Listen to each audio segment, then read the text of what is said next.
taliye waa guutada ashcariya ururkeeda labaad oo loo yaqaano asad oo u diyaar ah in ay dalkooda iyo diintooda iyo dadkoodaba difaacaan insha allahu alkariim aadna ugu carbisan sidii qaabkii ay u difaaci lahaayeen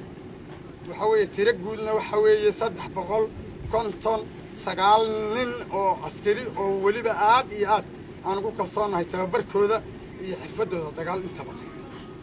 ay ku soo dhawaada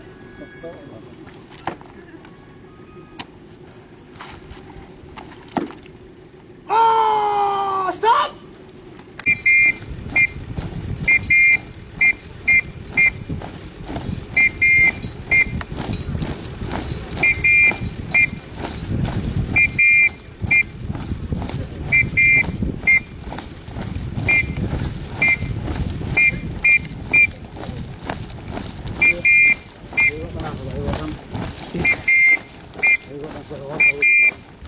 وجه الزمن